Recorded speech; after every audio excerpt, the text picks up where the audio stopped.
Right now I'm in night mode and point the camera in the direction of the comet and put it on self-timer mode. I put it on self-timer mode of 2 seconds. You can see that here. You have a choice of like no timer or timer mode of 2 seconds or 5 seconds, because when you touch the button, you don't want to shake the camera while it's exposing. If you go to 0.6, it tends to be very dark, so I put it on 1 time zoom or 3 times or 10 times, but 1 time should be good enough. And then I'm going to press the night button and it's going to do a countdown, and then it's going to expose. And it takes a little while to process. I'm going to click on the image and look, take a look, see what's there. And look, there's the comet right there.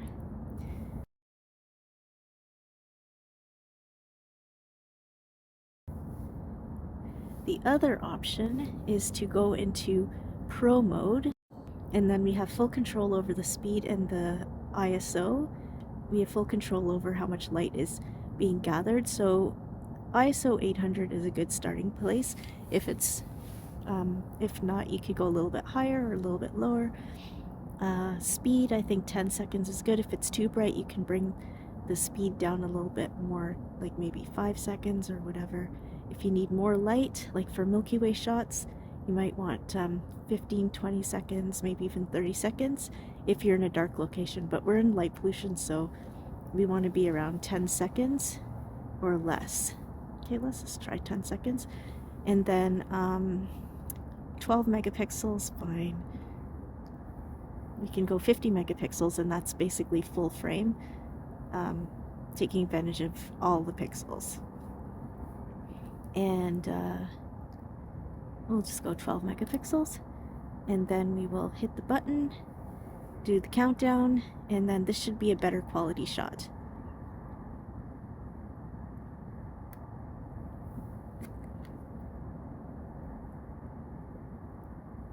Okay, let's see.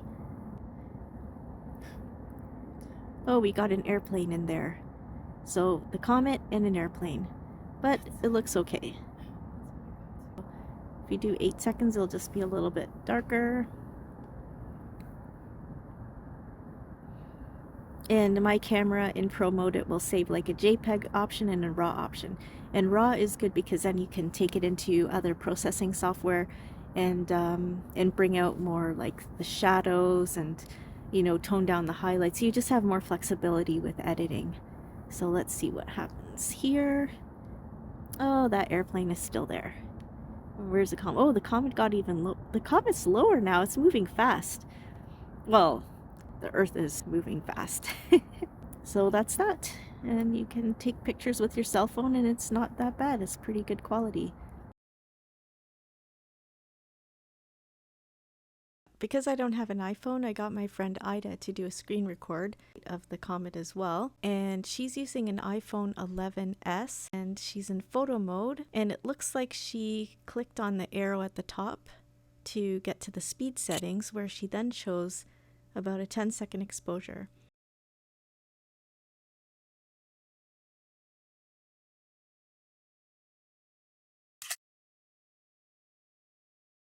And looking at the photo, zooming on in, it's looking pretty good. It doesn't look too bad, not bad for a cell phone.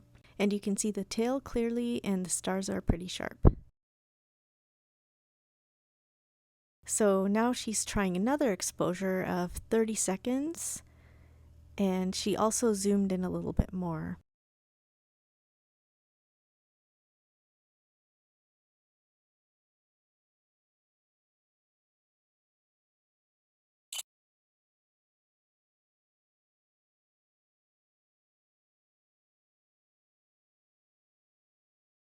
When you zoom in, you have to be very careful of your exposure time, because if you take too long of an exposure, then you'll start to see some star trailing, because as you know, the Earth is rotating. So as the Earth rotates, the sky will appear to move, and the longer exposure you take, the more likely you will see elongated stars.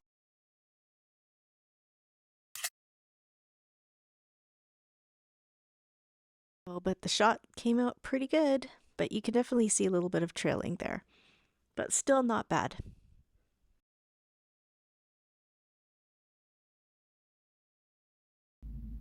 Okay, so here's just a quick edit of this photo that we have here. I'm just going to bring it into Snapseed, which is a very good app. It's going to open up right away in the develop mode because it's a raw image. So we can adjust these sliders here. So exposure, if we thought that, if we went a little bit too high with the exposure, we can bring it up or down a little bit more. Maybe a little bit lower might be okay. Then we tap and hold and bring up another option like shadows. We can open up the shadows a little bit. And then structure is actually pretty handy because that will actually help the comet pop out a little bit more. So you can see, but also when you increase the structure, you're also increasing the amount of noise as well. But this isn't too bad. And then temperature, I usually leave it at the standard unless you see something really wacky with the color balance. Saturation, you could bring that up a little bit as well, and that's nice. And contrast, I usually don't touch that. And yeah, so highlights, you could bring down the highlights if you feel like there's some hot areas, and click the check mark. And then there's some other pre-processed options here that you can choose. So we can then go to tools. I usually just leave it and just go straight to tools. And maybe we can go to the curves, and then sometimes if you bring down the curve slightly, and it kind of adds a little bit of extra contrast, but it also darkened it a little bit. And then we can go back to tune, and we can open up the shadows a little bit more again, and that's not so bad. Next on this list, we want to use the healing option to get rid of that airplane mark. And there we go. Hit the check mark, so it's gone. And maybe we can add a little bit of a vignette to draw your eyes into the field. And we can play with where we want the vignette to be. Maybe here's okay. And maybe we can crop it. So do a little cropping. Bring this up a little bit. Unfortunately, this is my red light showing up in the ground. We can actually crop it up here, and then crop this a little bit down here like that, and hit OK. And there's our image. We just have to hit done, and then it saves it to our gallery. So this is the before shot. Actually, it doesn't look too bad. And this is the after shot. So added a little bit of some saturation, added some structure, cropped it, used the healing brush to get rid of the airplane, and brought down the highlights a slight bit, added a vignette, and looks not too bad for a cell phone shot of the comet.